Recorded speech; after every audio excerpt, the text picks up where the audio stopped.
Welcome to the Seriously Social podcast with your host, Simone Douglas. Our guest this episode is Andrew Andrews from the Data Management Association. He and Simone discuss cybersecurity, the importance of good data management, and how to turn your data into an asset.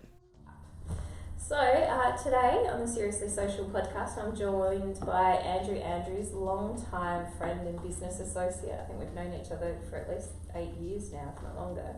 And Andrew is from the Data Management Association of South Australia, or the South Australian branch. Yeah. So thanks for coming in today. Thanks, Simone. I'm so thrilled to be here. Well, yeah, it's been really nice to catch up. Yeah. So maybe you can start by just giving us a bit of an overview, because I had never heard of the Data Management Association before today. It started in the US in 1988, and a group of data practitioners got together and started writing stuff about what they knew would be true and correct. And they started a movement, basically started an international movement 33 years ago. Wow. And it's evolved and expanded all around the world, 50, 60 chapters around the world, including Australia, and then there's branches in each country. And it's a not-for-profit of people who practice data, who practice managing data. It's a community group to help represent the industry, to organisations and to government, as well as to inform other people who actually work with data on how they should best manage data. So ultimately the association built this framework. It's called a framework. It's a textbook, it's a 600-page textbook called the DMBOK, Data Management Body of Knowledge, and it's a step-by-step guide on everything to do with the way an organisation should manage data and access and use it and all those things. Yeah, cool. It's a bible of people who work with data. So I have 3 organisations that I technically manage data for. In theory. And I don't think I'd be alone in that perception of, like, as business owners, we think that we think that we are collecting data. We certainly are accumulating lots of data. Sure. What do you think is the biggest challenge for the modern day business owner when it comes to all of these kind of data segments and points? Well, there's a couple of challenges. Firstly, that if you're managing data, and it's managing data on behalf of people, your customers or your vendors or your suppliers or anything like that, there's a set of principles that any person who's managing data needs to abide by. And that's privacy. Privacy first, absolutely essential. Because if you have a privacy breach that actually distracts from the brand, your brand, because people lose confidence in providing you data. Absolutely.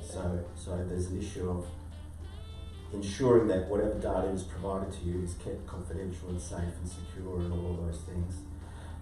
Because we all do work on the internet now, the issue of cybersecurity and hacking and virus protection and all of those things is even more so important today as it ever has been. And the people that actually the terrorists in the digital space who invade your systems, potentially invade your systems, and then hack your data and then ask you to pay Bitcoin to unencrypt your data.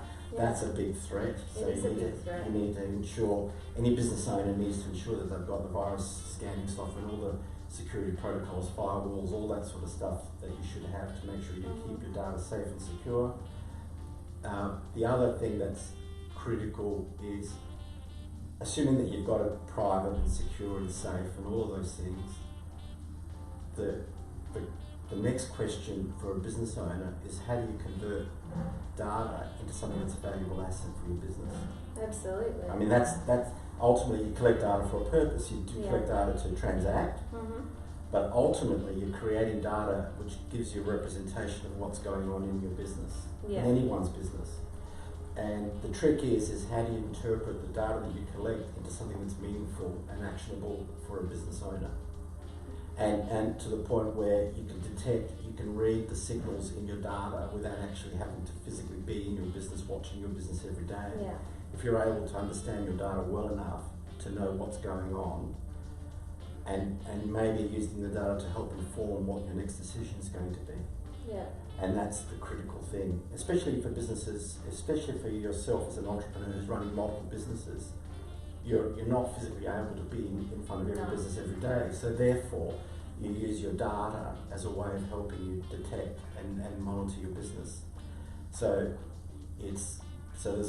with collecting data for small to medium businesses, it's knowing what reports to look at, right? Understanding what those reports mean and whether they're actually sensible with what's going on in the real world in your business. How do you think that you educate yourself as a business owner around that? Because I think that's a really big challenge for most. If we look at South Australia, it's built predominantly, I suppose, on two industries really, government and small business. That's right. So, like in the scheme of things, as a small business owner, so if I go back to when I had one business and it was my first business and I hadn't had to worry about all these things, we have such a lack of education and information as business owners as to what we need to look for, what kinds of data inputs we should be looking at. We really rely on our accountant, and our accounting software. But having had a number of businesses yourself and being involved in consulting to a number of businesses, what would you say are the critical success factors we have to get our head around? So let's assume you're using say Xero, one of the accounting packages already in place, and they're really great products already, and they've got hundreds of thousands of users, and they generate the reports that come out of that are informed by the entire user base. So I really would recommend any product that you buy, say an accounting system or a point of sale system if you're running a pub, or a CRM if you're running a service-based business. Look at the reports that are coming out of the product. Use those reports that come out of the system, because those reports are built on a basis of knowledge from the customer base. Right? So therefore, they become a template for your business. So use those templates and try and understand what those templates mean. If you look at a report and you say, I don't really understand this, speak to the vendor of the product to say, what does this mean? How does this work? How do you interpret this data? It's important that a business owner takes the time and makes the investment to understand what they're getting out of the product. So then other people, and this is purely an individual decision. Some people take the raw data that comes out of these products and then drop it into Excel, let's say, and start graphing it and start generating your own graphs.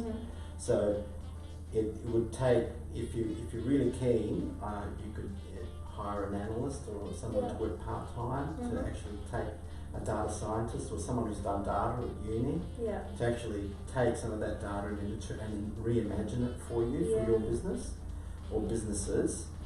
You can have a combination of both. So if you're running 3 businesses and they're all sitting in Xero but in different accounts, and you want to integrate the 3 together. To see what's actually happening across the whole lot. So you get the data out, drop it into 3 spreadsheets, and then you've got to somehow reconcile it so that it all makes sense across the 3, and then you can build some graphing across that individually. And the question is, it's not being able to access the data or not being able to form it correctly, because that's normally really the simpler thing, is knowing what questions you want to ask the data. Right? Knowing what the right question is, what the question looks like first, is probably the more important than the data itself. So business owners need to be more inquisitive about their own businesses and look at their data as what data they're collecting, to actually know what questions they want to ask the systems or the person that's analysing the data for them. And in the old days, or not that long ago really, most business owners relied upon their accountants. Absolutely, And I think the accounting sector has been really slow to adjust to the technologies that are available. I think as a sector, the accounting sector, it needs to push harder to actually be more interpretive with the data that they're getting out of these systems. And not rely on being compliance and just help with BAS and doing your end of month P&L. Because a P&L does not inform you on what really is going on in your business. Do you think though it's like, so when it comes to accountants, and I have mixed opinions. Yeah. Like I love my current accountant, but he's my third one. Yeah. And I interviewed 6 before I hired him. Yeah. But they'll give you what you ask for, often. Like, so, you know, when I sat down with Kevin, I said, what I need is management accounting advice. Proactive, not reactive. So I don't want a management accounting report at the end of the quarter that tells me that I stuffed up because it's too late. What I want is someone to go, I've run your reports for the month. This and this are of a concern, and then you need to go look at these things. And he does that really well. Like, I don't get graphs, but I literally get bullet points with green ticks and red crosses next as to a dashboard. Something like a dashboard thing. Absolutely. And it's just really, when you're so time poor, that's really simple, because then I can just go green, red, right, okay, I've already actioned that, that's fine. I really think accountants as a profession, and any advisor need to spend more time on focusing on what questions need to be asked from the data, from the information that the business owner holds. And it's not always in the accounting system or in the pub system. It could be, for example, a real good metric of any business is to monitor the complaint, how many complaints you receive. So should a business owner keep a spreadsheet of all the complaints that they get? You know, anything that, or feedback. Right? Or all of the Google reviews that you get and how many stars. All of that. Right? So there are tools out there that actually can scan for that sort of stuff and push you stuff that you need to hear or see. So there's a whole bunch of information. We're in fact flooded with information. It's knowing how to pick out the good stuff from all the noise. And then knowing how to collect it and what it means. And you're a financial advisor, you're a business advisor, you're an accountant, should be expert enough to help you ask the right questions, and then form the dashboards with you. So it's, I wouldn't want, when I deal with my accountant or anyone, I want to make sure that I understand anything that's inside this dashboard, or anything that if it says it's green, I know why. If it says it's amber or red, I know why as well. And it's really important to be that precise, I think. And you have to be able to trust the data. That's the thing. So if you understand the dashboard, then I find I trust what's in it more. And then I'm more equipped to make the business decisions that I have to make quickly. Sure. And then you can then focus your time with your accountant on focus on exceptions. On things that are doubtful or need specific advice. Focus your time on the problems rather than the routine. If you know things are going well in certain areas, just focus on the stuff that really matters. And I remember I saw you post a little infographic about the things that you can control and the things you can't control. Absolutely. Let the data help you on what you can control on. The things that you can control. Let the data tell you what that is. What that looks like. What it should look like. And so simple things. And I think the trick is that most business owners and small to medium businesses don't spend enough time working on their business. They spend their time working in their business. If you use your data right, you can actually you can disconnect from the day to day and actually start looking at the measures, the metrics in your business. And that makes a huge difference to your growth in your business. The minute that you can take that step back and really focus on instead of in. I know for myself, that's when my businesses start to elevate, when I start to put on more staff. So now, over the last 10 years, I've had 2 different stints on the Franchise Council board here in South Australia in the businesses that I've run. And most franchisees rely on the franchisor to make those decisions for them. Because when you buy a franchise, you get some reporting that comes with being a franchisee. I've got this thing that I would, as a franchisee, if I were a franchisee, I wouldn't always rely on the stuff that's being provided to me by the franchisor. Yeah. I think as a franchisee, you've got to elevate yourself above what the franchise thinks is the standard model on how to run a business. And so I think that's a skill too, that when we're teaching franchisees on how to run their own businesses, I don't think we spend enough time on helping them understand how to run it with the data that they're getting from the franchise. Yeah, absolutely. Yeah. I think it's such a big opportunity, and one of my businesses is a franchise. Yeah. So, you know, based on the information that you get, like I get a plethora of reports. Yeah. In fact, they all dropped at 6 o'clock this morning, for the month. Yeah. But I've ended up going away and generating my own reports and spreadsheets and things that actually track the things that I want to track. Exactly. That's my thing, right? So you want to be more in touch with your own franchise operations. Yeah. So, and you know, you've been informed enough to know that what you're getting straight out of the box isn't working for you. So you're going to invent your own stats to see on what you think is the right measures. Yeah.